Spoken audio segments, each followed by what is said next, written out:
የኢትዮጵያ መንግስት የባህር በር ለማግኘት የሚያደርገው እንቅስቃሴ ሁሉ በማንኛውም አግባብ ለማደናቀፍ ጥረት የሚያደርጉት ሁለት ሀገራት አሉ፣ ጅቡቲና ኤርትራ። የአፋር መውጫ በርን አፍነው የያዙ ናቸው። የአፋርና የወታደር ቀንዲል አንድም አፋር ናት፣ አንድም መከላከያ ሚኒስትር ናት። አብይ አህመድ ኢንጂነር አይሻን የሾማት የአባቷን ርስት እንድታስመልስ ነው። የአባቷ ርስት፣ የአባቷ ግዛት፣ የአባቷ መሬት ደግሞ አሰብ ነው።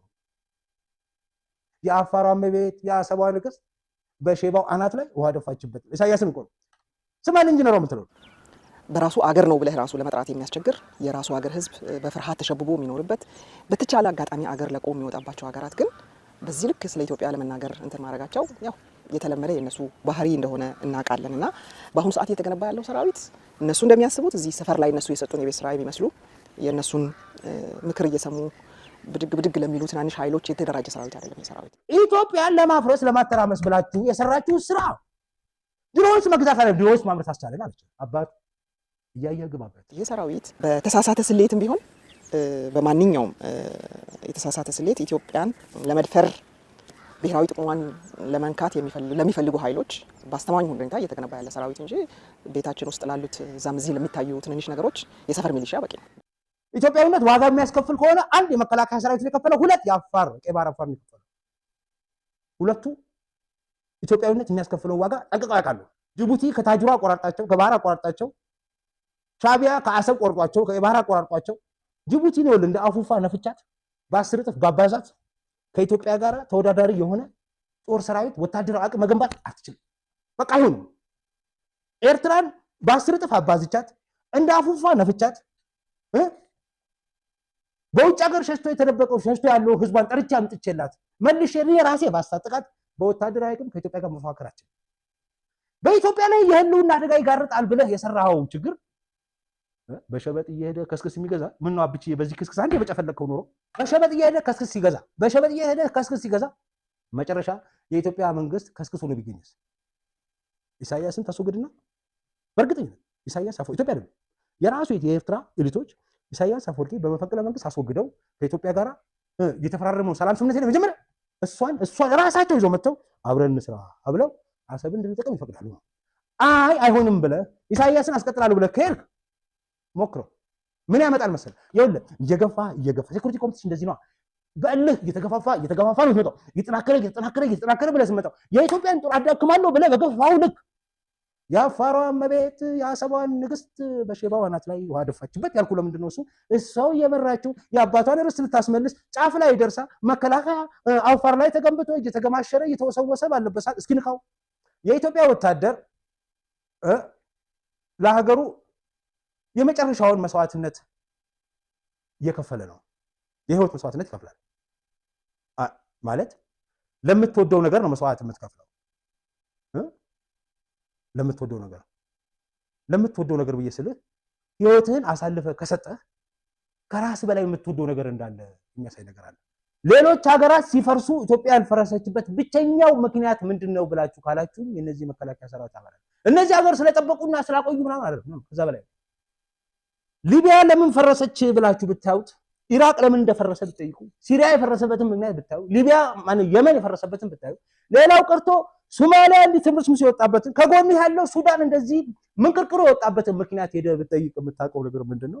የመከላከያ ሰራዊቱ እርስ በርስ ተጣልቶ ተከፋፍሎ ምንድነው የሰለጠነው? ሰው መግደል እና መዋጋት ነው። በሚያውቁት ደሞዝ የሚበሉት አሰጥተው ለማኝ ሲያረጓቸው ወታደሮቹ እርስ በርስ ገጥመው ተበታትነው ተነፋፍተው ተዋግተው ተጣልተው ምን አደረጉ? ህዝብን አሸብረው ሀገር አፈርሳሉ። የጠቀስኩልህ ሀገራት በሙሉ የፈረሱት በዚህ አግባብ ነው። በዛ ኢትዮጵያ በዚህ አግባብ ልትፈርስ የምትችልበት ማአት ጊዜ እድል ነበረው። እሺ ነበረው። ምን ለየት ያደርገዋል ብለህ ካልከኝ የኢትዮጵያ መከላከያ ሰራዊት አባላት ከራስ በላይ ሀገር የሚባል ነገር አለ ብሎ የሚያስቡት የሌላው ሀገር ከራስ በላይ ንፋስ ብሎ ነው የሚያስበው። ልዩነቱ ያ ነው። ኢትዮጵያ ከምትፈርስ እኔ ልፍረስ ብለው ለማኝ የሆኑ ሰዎች ናቸው። የመጨረሻውን በህይወት ሊከፈል የሚችለው ዋጋ የከፈሉ ሰዎች ናቸው። እሺ ኢማጂን ጦር መሳሪያ መዋጋት የሚችል የሰለጠነ እሳት የላሰ ኮማንዶ ሰውዬ በራሱ የራሱን ግንባር የራሱን ጦር የራሱን ሽብር ቡድን አቋቁሞ ተስካሪ ሊነፋል የሚችል ቡድን ኮቱን አውልቆ መሳሪያውን ሸጦ በልቶ መሳሪያ አስረክቦ ኮቱን አውልቆ ለምኖ ኖሮ አልፎ ሀገሩ ከርታው ለማኝ አርጋው ሽንኩርት ነጋዴ ሆኖ የነበረ ሰውዬ የጠላት ወታደር እየተባለ ወያኔ ሲሰድበው ሲያዋርደው ኖሮ ሻዕቢያ ሲወራው የጭንቅ ቀን ምጥ ሲይዘው መጥቶ ያን ድሃ ለማይ ብሎ ያደረገውን ሰውዬ ጠርቶት ሲመጣ ያ ጦር መጥቶ ተመልሶ መጥቶ ተዋግቶ ከሻዕቢያን ቅስሙን ሰብሮለት ተስካሩን ነፍቶለት ገላገለው። ያንን ውለታ ስለዋለለት ውለታ ቆጥሮ ለሀገር ባለውለታ ብሎ ወያኔ አልካሰው። እሺ አልጦረውም። ጥሮታና ለፍቅር አባረረው መልሶ ዘሩን ብሔሩ እየቆጠረ። እሺ ጀነራል ምሸትን ጠይቀው ይነግራል ምን እንዳረጉት ምን እንደሰሩት። ግን ደስ የሚለው ፓርት መሰለ ወያኔ ሲወድቅ ወደቀ። ወያኔ መልሶ ኢትዮጵያን ሲወራት ይሄው ቡድን እነዚህ ሰዎች መጡልህ ተመልሰው አበባውን ጨምሩ። ጀነራል አበባው ባጫ ያራዳ ልጅ ጀነራል ባጫ ሄዳ አንበሳ ነው። የህወሓት ትልቁ በሽታ ምንድነው ብላችሁ ካላችሁ ጎበዞችን እየቀጣ ደነዞችን ነው የሚያሳድገው። እነዛ ደነዞች ደግሞ በማንኛውም አጋጣሚ አድርጎ የተባሉትን ነገር የሚያረጉ ሀገርና ህዝብን የሚጎዳ የሚበድል ማንኛውንም ጋጠወጥ ተግባር የሚሰሩ በራሳቸው የሚያስብ አእምሮ ህሊና የሌላቸው ደነዞች ናቸው። እነዛን ደነዞች ነው እየጠበቀ የሚያሳድገው።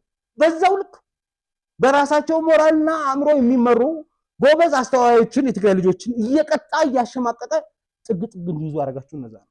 እነሱን እየጠለፈ እየጣለ ደነዞችን እንደመብረቅ እያሳደገ በአንድ ጊዜ ከሽሬ አንስቶ ሲዲኒ ያስገባው ደነዝ ምን ይላል? አሁን ትናንትና መጥተው የኢትዮጵያ ቤተክርስቲያን ላይ የመቀሌ ዩኒቨርሲቲ ተማሪዎች የሰሩት ቤተክርስቲያን ላይ እንዴት ኢትዮጵያ ሰንደቅ ዓላማ ይሰቀላል ብሎ ይናገራል። እሺ አእምሮ ያለው ሰው አይናገርም። አእምሮ ብቃት ችሎታ ያለው ሰው አይናገርም ብቻ አይደለም። ትግራይ ውስጥ ምን ሆኗል? ሁሉም ሰው ተኮላሽቶ ጥቅጥቁን ይዟል፣ አይናገርም። ወያኔ ያደረገው ነገር ብሎ ጎበዞችን እየቀጣ ደነዞችን እየሸለመ ነው ያሳደገው። ምላችሁ ለዚህ ህወሓት ሀገር ያጠፋው በዚህ አግባብ ነው። እነዚህ መከላከያ ሰራዊት ሲመክሩ ቁጭ ብለው ሲነጋገሩ ፍሩ፣ ብትፈሩ ይሻላችኋል። ትደነግጣላችሁ። በተለይ የቀድሞ የመከላከያ ሰራዊት አባላት የቀድሞዎቹ በጃንሆይና በደርግ ዘመን የነበሩት በወያኔ ዘመን ተጠርተው እንደ ውሻ የተባረሩት መንገድ ላይ ለማኝ ሆነው የተቀመጡትን የቀድሞ መከላከያ ሰራዊት ስታስቧቸው ይዘገድናቸዋል። እነሱ ኑ ብለው ተጠርተው መጥተው እንደገና ዳግም መስዋዕት ከከፈሉ በኋላ አሁንም እንደ ውለታ ቢስ ተቆጥረው ከመከላከያ ሰራዊት ተበትነው ሜዳ ላይ የተጣሉት ሰዎች አሉ። እንደገና አሁንም ወያኔ ሲወረድ ካሉበት ተጠርተው መጥተው ሀገር የታደጉ ሰዎች አሉ። የእነሱን አርያ ተከትለው አሁን መከላከያ ውስጥ ቁጭ ብለው የሚሰሩ ሰዎች እነዚህ ሰዎች አሉ። እነዚህ መከላከያ ሰራዊት ስለ ኢትዮጵያ ሲያወሩ ብትሰሟቸው ትደነግጣላችሁ። ምክንያቱም እንደነሱ የተበደለ ሰው የለም፣ እንደነሱ መስዋዕት የከፈለ ሰው የለም፣ እንደነሱ ለኢትዮጵያ የመጨረሻውን ጥግ ዋጋ የሰጠ ሰው የለም፣ እንደነሱ ሳይከበር እየተሰደበ የኖረ ሰው የለም። የመጨረሻውን ጥግ ከፍሎ የመጨረሻውን ገፈት የቀመሰ ሰው ቢኖር የመከላከያ ሰራዊት አባላት፣ በተለይ ቀድሞዎቹ መከላከያ ሰራዊት አባላት ራሳቸውን ለሀገራቸው መስዋዕት ሰዎች ሁሉ ይውላቸው አንገር እንገራቸው። ሌሎች ሰዎች ለኢትዮጵያ የከፈሉትን መስዋዕትነት የኢትዮጵያ ያደረጉትን ውለታ እየቆጠሩ ያወራሉ። እሺ እነዚህ ወታደሮች ለሀገራቸው የከፈሉትን መስዋዕት ጠቅሰው ማውራት ይችላሉ። ሀገር ማፍረስ የሚችሉ ሰዎች ሀገር ተንከባክበው ራሳቸው መስዋዕት አድርገው ያኖሩ ወታደሮች እዚህ ጋር አሁን የምክክር ኮሚሽን ላይ መጥተው መምከር ጀመሩ። ይሄ ትልቅ ምርታ ነው። እስኪ ስሟቸው። ማንም ከኢትዮጵያ መከላከያ ሰራዊት በላይ ተበደልኩ ብሎ ማውራት አይችልም። በተለይ የቀድሞ መከላከያ ሰራዊት አሁን የሚናገሩት ምሰሙ ይዘገንናቸዋልና ግዴላችሁም ስሟቸው። ወቅታዊ መረጃዎች ቶሎ እንዲደርሳችሁ ቻናሉን ላይክ እና ሰብስክራይብ በማድረግ ይከታተሉ።